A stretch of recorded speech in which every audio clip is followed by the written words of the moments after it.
gostaria de relatar dois casos. Um é de que hoje tem uma empresa brasileira, uma empresa nacional do setor de celulose e papel, uma das maiores empresas do Brasil, que tem nos seus quadros, inclusive, ela é pioneira no tema da terceirização, foi ela que praticamente introduziu a terceirização no Brasil, no Rio Grande do Sul, na sua terra, Canoas.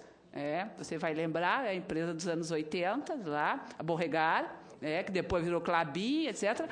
A Klabin está revertendo... Produção de papel, só para situar eles. Né? Isso, Guaíba, exatamente.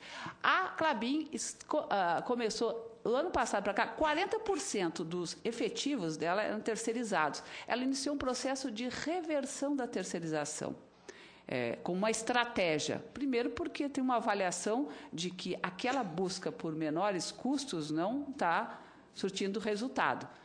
Um outro, isso é importante, porque eu acho que é importante a gente divulgar e dar publicidade para essa experiência.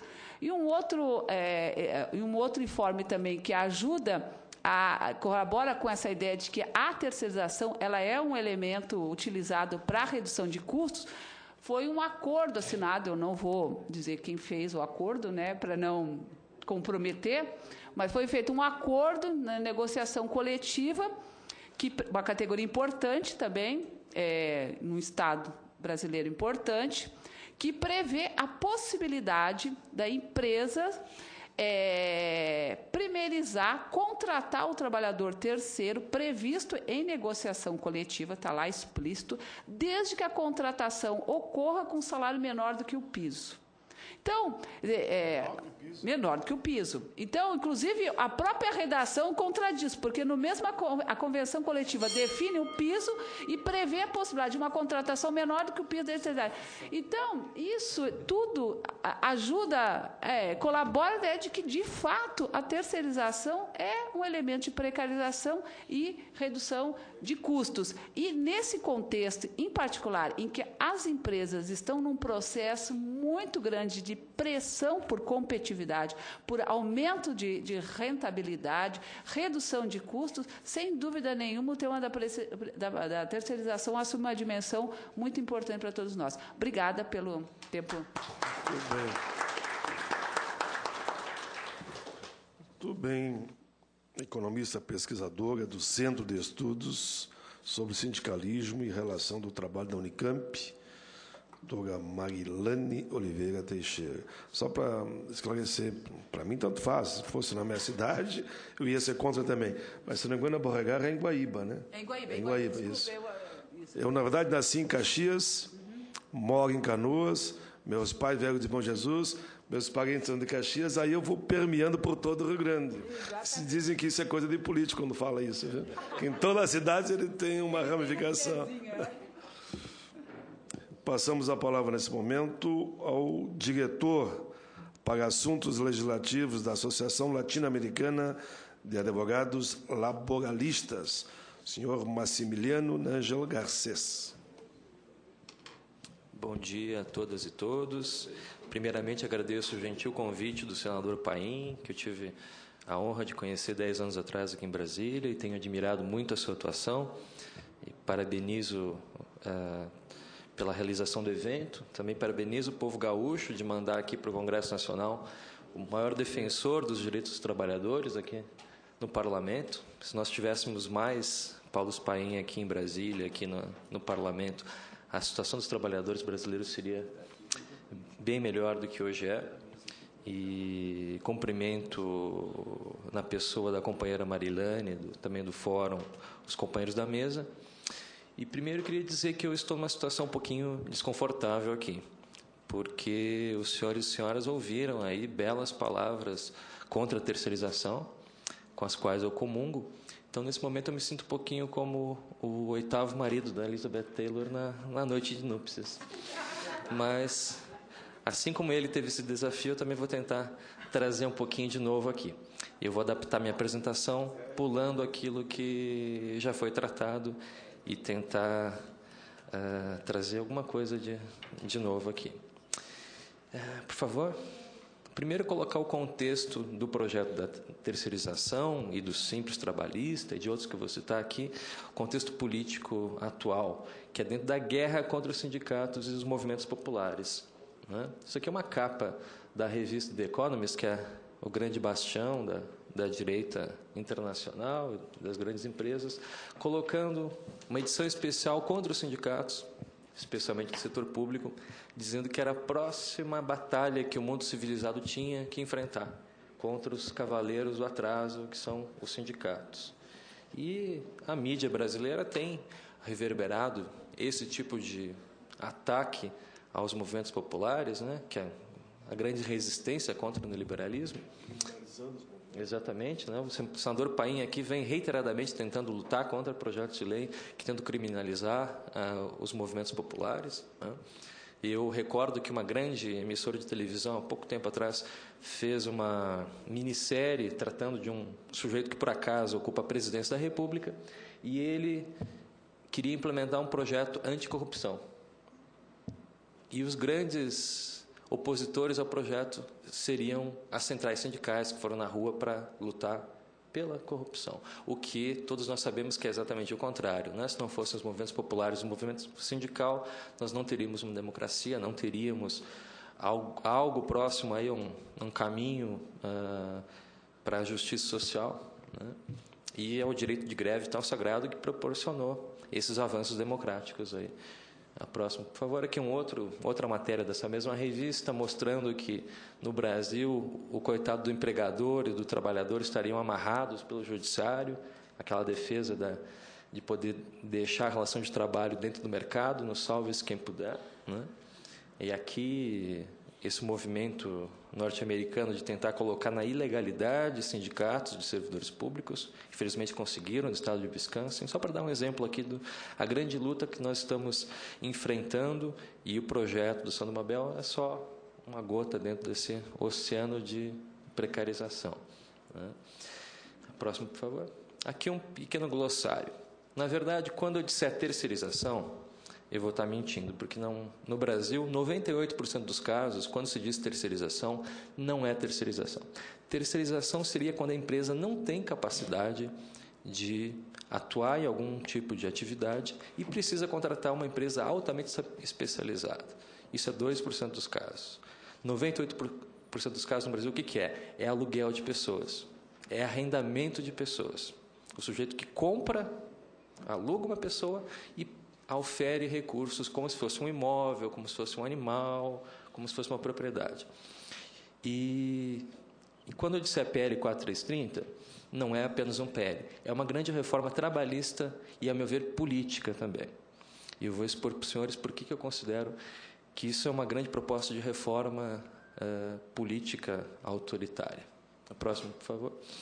Aqui, quando o Brasil participou da fundação do OIT, e o companheiro da Namatra já tratou disso, o princípio fundante é exatamente a seguinte frase: o trabalho não é uma mercadoria. Não se pode auferir lucro, né, comprando e vendendo pessoas.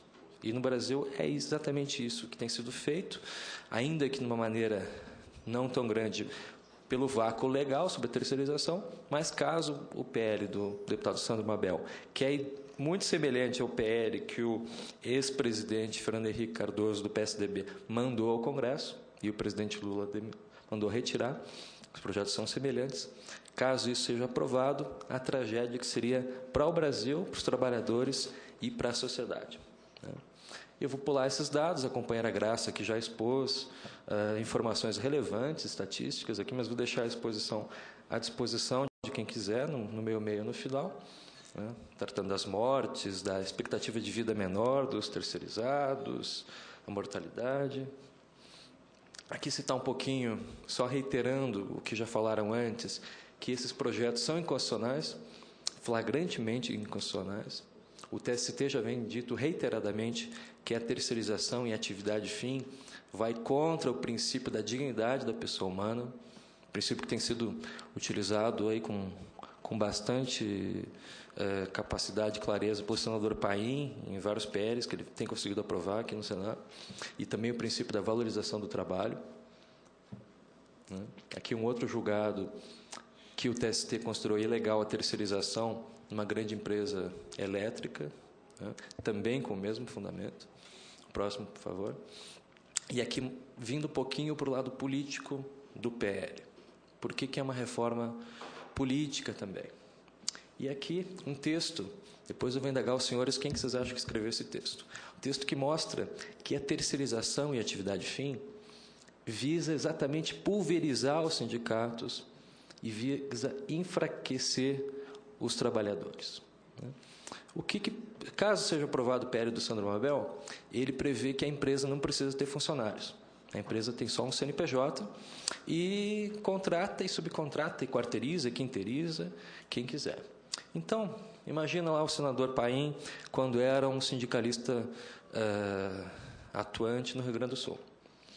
O empresário chegava lá, não, o Paim está criando muito problema para a gente, é greve, é denúncia, vamos terceirizar nossa empresa toda para um sindicato lá que a gente sabe que tem os nossos amigos, ou a gente cria um sindicato amarelo e coloca todo mundo para trabalhar naquele setor. Ou seja, o empregador escolhe com quem ele quer negociar, né?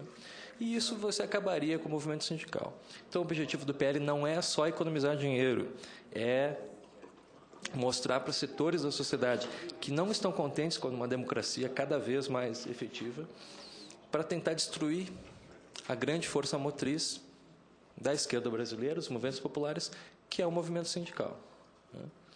E quem escreveu esse texto, no próximo slide, foi o TST, numa decisão da SDI, já que também combatendo a terceirização no setor elétrico, mas a fundamentação serve para qualquer setor. Próximo, por favor. Aqui, mostrando também que a terceirização vem junto o que tem de pior na área do trabalho. A terceirização, a porta aberta para o trabalho escravo, o caso da Zara foi um caso paradigmático disso, ao trabalho infantil, ao trabalho degradante, né?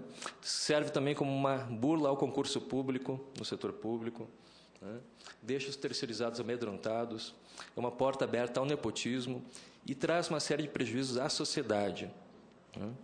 Vejam os casos do apagão telefônico que nós temos sofrido, que obrigou o governo a intervir em várias empresas. O que essas grandes operadoras vêm dizendo? A culpa não é nossa, nós terceirizamos para algumas empresas que não agiram adequadamente, como se alguém tivesse obrigado as empresas a terceirizar uma concessão pública. Os bueiros explodindo na Light, no Rio de Janeiro. O que aconteceu? Terceirização, esses apagões todos, esses problemas na saúde, quantas mortes já foram causadas pela terceirização na saúde brasileira, a qualidade do ensino brasileiro dessas escolas sem professores, né? E um outro ponto que eu vou tratar aqui é a impunidade generalizada, que acontece hoje no Brasil em relação à terceirização. Propondo aqui uma ficha limpa trabalhista. A gente aprende desde pequeno em casa que nós somos responsáveis pelo que a gente faz de errado. Nosso pai, nossa mãe explica isso. Agora, o empregador que terceiriza para uma empresa que ele sabe que não tem menor capacidade, coloca um trabalhador em cima de um andaime, sem cinto, sem IPI, sem nada. O sujeito olha na rua e diz, isso não vai dar certo, esse trabalhador vai cair.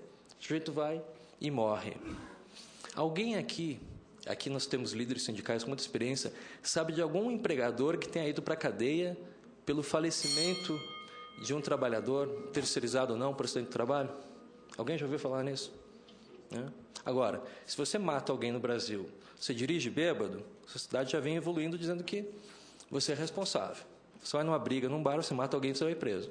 Agora, o empregador que faz uma atitude que todo mundo vê que tem um risco grande da morte, não acontece nada. No meu dia a dia como advogado, nós vamos até as delegacias para tentar incluir o dono da empresa como investigado no inquérito policial. O delegado nos olha com uma cara estarrecida. Não, doutor, isso aqui não é aqui, isso é no X trabalho que o senhor tem que tratar. Não é o senhor que investiga homicídio? Não é o senhor que investiga a lesão corporal grave, que é alguém que perde um membro? É, doutor, mas não é bem assim, né? Não é bem assim que significa o quê? Não. Aqui a gente investiga pobre e não rico. Isso tem que mudar. O movimento sindical tem muitas armas que não têm sido usadas. O direito penal é uma delas. A lei de transparência, tentar obter dados aí e em relação ao que acontece nas empresas públicas, né? Punir os administradores públicos que causam isso, tentar denunciar quando é feita uma licitação para terceirizar a atividade fim, já ir direto na licitação e denunciar, ó, essa empresa não é idônea, ou esse serviço não pode ser feito. Próximo item, aqui uma série de exemplos de atuação que podem ser feitas. Tribunal de... Pode voltar, por favor. Tribunal de Contas da União. O pessoal do setor elétrico teve várias vitórias no TCU contra a terceirização na Eletrobras, ações coletivas para equiparação.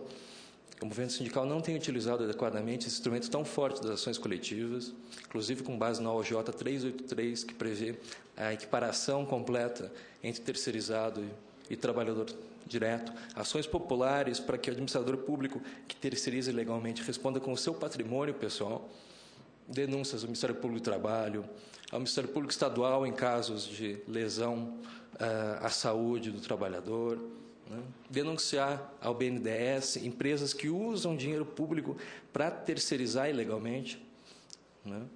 E próximo, por favor. Bom, vou tentar correndo rapidinho, dar mais alguns exemplos aqui do que pode ser feito. Utilizar ações judiciais, como alguns companheiros já citaram, para que quem é aprovado em concurso obtenha a vaga, mostrando que há um terceirizado ocupando a sua vaga, dizendo que ela realmente existe, né? E próximo, por favor. Aqui citar vários dispositivos constitucionais aqui que impedem a terceirização no serviço público, artigo 37. Próximo, por favor. Outros instrumentos para tentar lutar contra isso. Um caso é a internacionalização da luta. Aqui o companheiro Anselmo, da FUP, que eles têm tido um trabalho muito eficaz de pressionar a Petrobras contra a terceirização em vários países, com base no acordo internacional que foi feito. Boicotes e alianças com outros setores da sociedade, né? No caso, os usuários dos vários serviços públicos que são terceirizados,